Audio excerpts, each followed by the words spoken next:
Assalamualaikum warahmatullahi wabarakatuh.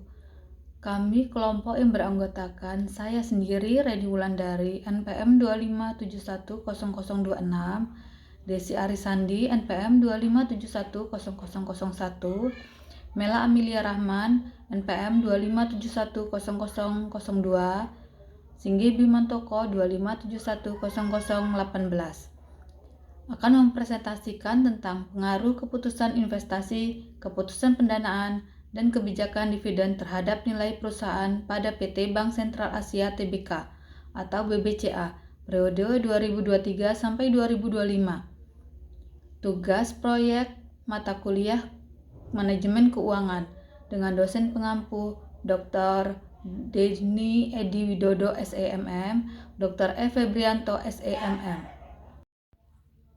Latar belakang masalah. Nilai perusahaan dan perbankan. Nilai perusahaan merefleksikan persepsi pasar terhadap kinerja dan keberlanjutan bisnis jangka panjang di tengah persaingan ketat industri perbankan nasional. Optimalisasi nilai perusahaan sangat krusial guna mengamankan kepercayaan investor. PT Bank Sentral Asia Tbk atau BBCA merupakan model yang ideal karena dikenal memiliki kapasitas pasar terbesar di Indonesia dengan portofolio pertumbuhan kredit dan adopsi transformasi digital yang kokoh. 3 keputusan utama keuangan. Untuk mengoptimalkan nilai perusahaan atau PBV, pihak manajemen dihadapkan pada integrasi keputusan keuangan strategis, keputusan investasi, penempatan modal inovatif atau PER, keputusan pendanaan, struktur modal efisien atau DER, kebijakan dividen, pembagian return keseimbangan atau DPR. Rumusan masalah dan tujuan. Rumusan masalah. Bagaimana tren keputusan investasi atau PER PT Bank Sentral Asia Tbk selama periode 2023 sampai 2025. Bagaimana perkembangan struktur pendanaan atau DER BBCA pada periode pengamatan. Bagaimana realisasi kebijakan dividen atau DPR yang diterapkan BBCA. Apakah keputusan investasi, pendanaan, dan dividen berpengaruh terhadap nilai perusahaan PBV BBCA? Tujuan penelitian: menganalisis kondisi dan perkembangan keputusan investasi atau PER BBCA periode 2023 sampai 2025. Mengevaluasi tren keputusan pendanaan atau DER BBCA periode 2023 sampai 2025. Menelaah dinamika kebijakan dividen atau DPR BBCA periode 2023 sampai 2025. Menganalisis pengaruh strategi sinergi ketiga variabel terhadap nilai perusahaan atau PBV. Assalamualaikum warahmatullahi wabarakatuh. Perkenalkan, saya Mela Amelia Rahman dengan NPM 257100002. Di sini saya akan melanjutkan pemaparan materi mengenai landasan teori finansial.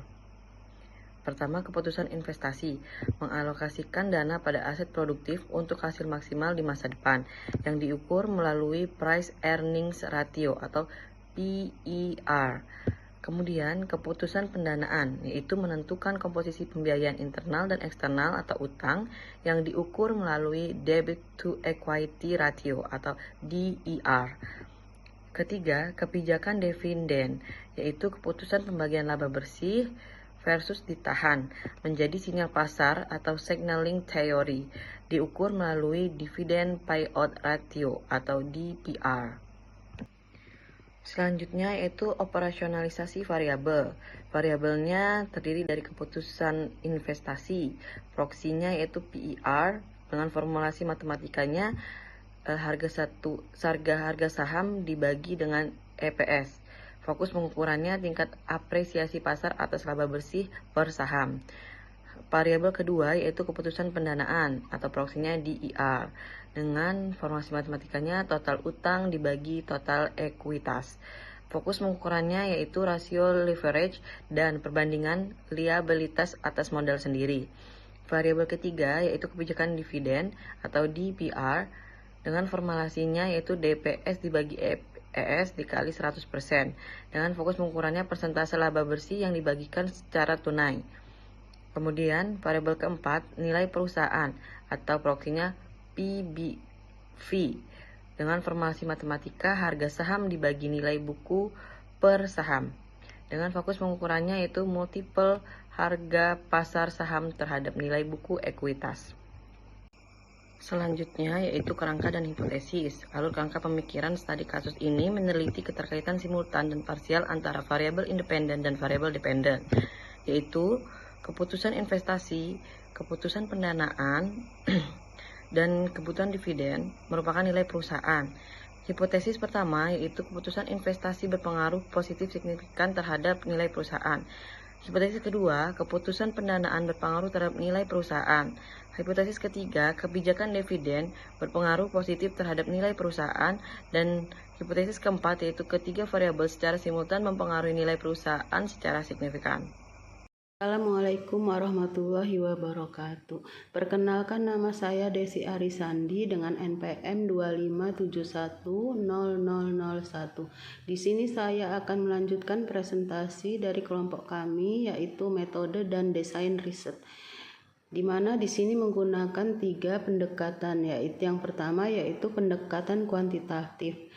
Pendekatan ini menggunakan metode kuantitatif deskriptif berupa analisis tren rasio keuangan berbasis studi kasus mendalam pada BBCA. Yang kedua yaitu jenis dan sumber data. Di sini menggunakan data sekunder yang diolah secara resmi dari laporan tahunan dan laporan keuangan auditan BBCA tahun 2025. Dan yang ketiga menggunakan metode analisis, yaitu keterbatasan data 5 tahun diatasi melalui analisis deskriptif historis horizontal dan evaluasi kepatuhan terhadap regulasi perbankan.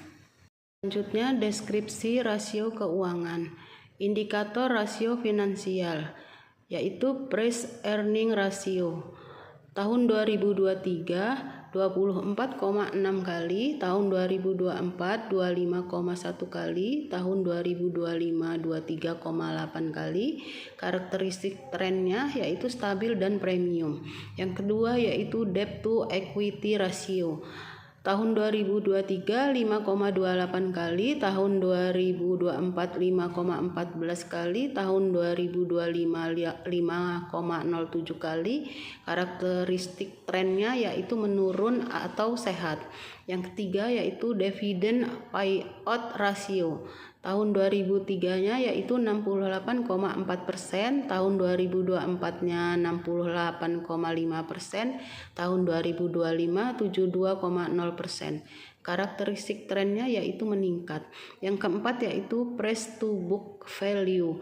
Tahun 2023 yaitu 5,18 kali, tahun 2024 5,37 kali, tahun 2025 5,42 kali. Karakteristik trennya yaitu meningkat kuat. Analisis investasi dan pendanaan. Keputusan investasi yaitu rasio per BBCA stabil tinggi di kisaran 3,8 kali dikurang 25,1 kali. Valuasi premium ini membuktikan tingginya kepercayaan pasar atas akselerasi laba BCA di masa depan. Keberhasilan investasi teknologi informasi dan ekosistem transaksi digital membuahkan efisiensi dan pertumbuhan kredit yang sehat, menjadi sinyal positif utama bagi investor.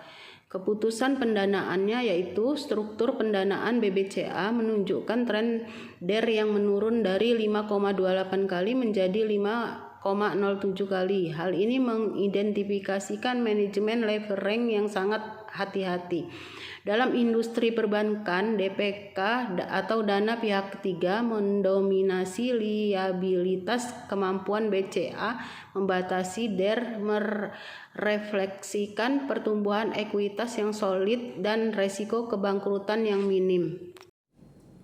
Baik kawan-kawan, saya melanjutkan tugas proyek mata kuliah manajemen keuangan dengan judul pengaruh keputusan investasi dan keputusan pendanaan dan kebijakan dividen terhadap nilai perusahaan pada PT Bank Sentral Indonesia periode 2023 sampai dengan 2025. Baik, saya melanjutkan dari kawan-kawan saya yang sudah melakukan pemaparan tentang manajemen keuangan, salah satunya dari Mbak Desi Arisani, Mbak Mela Amelia Rahman, dan Mbak Reni Wulandari. Saya akan melanjutkan tentang analis dividen dan nilai pasar. Kebijakan dividen DPR atau dividen payout ratio, terdapat tren peningkatan rasio pembayaran dividen secara konsisten dari 68,4% pada tahun 2023 hingga mencapai 72,6% pada tahun 2025 sesuai dengan aturan signaling teori. Komitmen BCA membagi dividen bernilai besar memancarkan sinyal kuat atas kestabilan arus kas operasional perbankan sekaligus memanjakan loyalitas investor. Nilai perusahaan PBV, valuasinya pasar diukur melalui BVC konsisten mendapatkan nilai dari 5,18 kali ke 5,42 kali selama periode tahun penelitian. Nilai pasar yang berada jauh di atas nilai buku ekuitas di atas 5 kali lipat menandakan apresiasi premium tertinggi di industri finansial Asia Tenggara, disokong optimalisasi GCG dan probabilitas. Sinergi pilar keuangan, pengaruh parsial dan simulan, investasi PER ke PBF berpengaruh positif, efisiensi operasional berbasis teknologi, meluncurkan probabilitas superior yang langsung direspon oleh pasar antuis. Pendanaan DER dan PBF, penurunan DER menjadi bukti ekuitas tumbuh sehat sehingga menurunkan resiko sistemik dan menstabilkan valuasi pasar. Keselarasan teori finansial, integritas DPR dan tingginya 72,0% dan PER premium 23,8 kali merupakan kombinasi idaman. Meskipun dividen ditekan demi memikat pemegang saham, BCA tetap mampu mengamankan 28% laba ditahan, memperkuat satu pondasi modal, menyeimbangkan trade-off atau teori perbankan modern.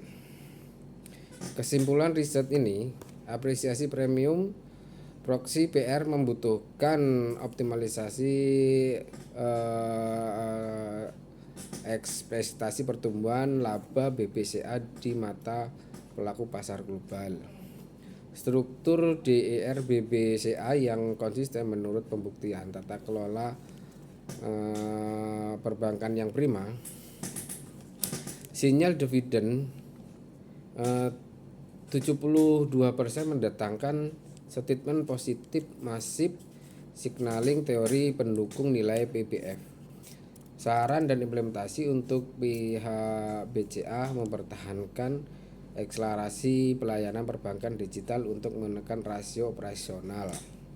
Untuk investor rasio BPF lebih 5 kali tergolong premium, namun aman karena didukung kepatuhan K dan NPL yang solid.